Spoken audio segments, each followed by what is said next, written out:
ദൈവത്തെ പ്രതി എപ്പോഴെങ്കിലും ഭ്രാന്താണ് വട്ടാണ് നിനക്ക് എന്നാരെങ്കിലും പറഞ്ഞു കേട്ടിട്ടുണ്ടോ?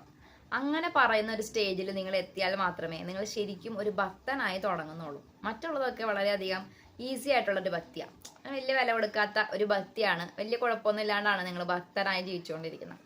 ശരിക്കുമുള്ള ഭക്തിയിലായിട്ട് നിങ്ങൾ പ്രവേശിച്ചാൽ തീർച്ചയായിട്ടും ജനങ്ങൾ നിന്നെ പരിഹസിക്കുകയും കളിയാക്കുകയും വട്ടാണെന്ന് പറയുകയും ഒക്കെ ചെയ്യും. അതായത് നമ്മൾ നോർമൽ ലെവലിൽ നിന്നുകൊണ്ട് അല്ല, മറിച്ച് മറ്റൊരു തലത്തിൽ നമ്മുടെ മൈൻഡ് എത്താണ്.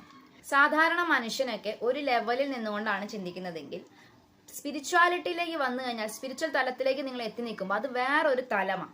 അപ്പൊ അവിടെ നിന്ന് കാര്യങ്ങൾ നോക്കിക്കാണുന്നതും നോർമൽ മനുഷ്യന്മാരുടെ ചിന്തയിൽ നിന്ന് കാര്യങ്ങൾ നോക്കിക്കാണുന്നതും തമ്മിൽ ഡിഫറൻസ് ഉണ്ട്. അതുകൊണ്ട് തന്നെ നിങ്ങളുടെ ഭാഷ, ജീവിതചര്യ, നിങ്ങൾ ചിന്തിക്കുന്ന രീതി, നിങ്ങളുടെ ബിഹേവിയർ പാറ്റേൺ, നിങ്ങളുടെ ബോഡി ലാംഗ്വേജ്, ഇതിനൊക്കെ മാറ്റം വരും.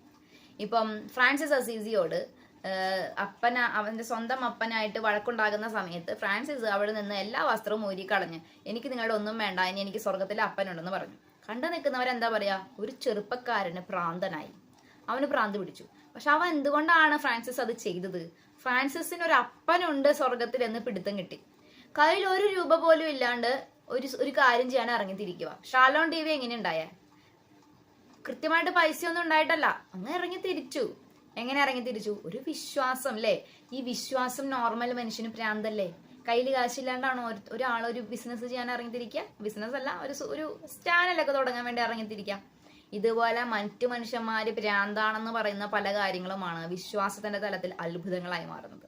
സോ നിങ്ങളുടെ ഭക്തി ഒരു ലെവല് ക്രോസ് ചെയ്ത് മറ്റൊരു ലെവലിലേക്ക് കടക്കാൻ തുടങ്ങി എന്നുള്ളതിന് നിങ്ങൾക്ക് കിട്ടുന്ന ഒരു അവാർഡാണ് നിങ്ങൾക്ക് സമനില തെറ്റി, ഇവന് പ്രാന്തായി, ഇവന് എന്നും പള്ളിയെ പോയിട്ട് പ്രാന്തായെന്ന് തോന്നണേ എന്നുള്ളത്.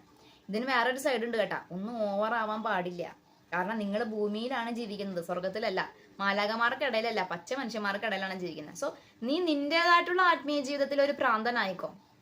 പക്ഷെ ചുറ്റുമുള്ള മനുഷ്യരൊന്നും ആ ലെവലിൽ നിൽക്കുന്നവരല്ല എന്നൊരു ബോധ്യവും നമുക്കുണ്ടാവണം. അല്ലെങ്കിൽ നമ്മൾ തന്നെ സഫർ ചെയ്യേണ്ടി വരും. അപ്പൊ കാര്യങ്ങളെ കുറിച്ചുള്ള ഒരു തിരിച്ചറിവ് നമുക്കുണ്ടാവണം. നമ്മള് മെന്റലി സ്പിരിച്വൽ തലത്തിൽ നിന്നാലും നമ്മൾ ഫിസിക്കലി ഭൂമിയിലാണെന്നുള്ള തിരിച്ചറിവ് നമുക്കുണ്ടാവണം. പക്ഷെ ഇങ്ങനൊരു അവസ്ഥയുണ്ട്, അത് നിങ്ങൾ അറിഞ്ഞിരിക്കണം. അതായത് നിങ്ങൾ വളരെ വ്യത്യസ്തമായി ചിന്തിക്കുന്ന ഒരു തലത്തിൽ എത്തി നിൽക്കുന്ന ഒരു അവസ്ഥ സ്പിരിച്വാലിറ്റിയിലുണ്ട്. And that's okay. അത് സ്പിരിച്വാലിറ്റിയുടെ ഒരു പാർട്ടാണ്, സ്പിരിച്വാലിറ്റിയുടെ ഒരു ഭാഗമാണ്. Don't worry about it. അതൊക്കെ പല മനുഷ്യന്മാർക്കും ഉണ്ടായിട്ടുണ്ട്. ദൈവം നിങ്ങൾ അനുഗ്രഹിക്കട്ടെ.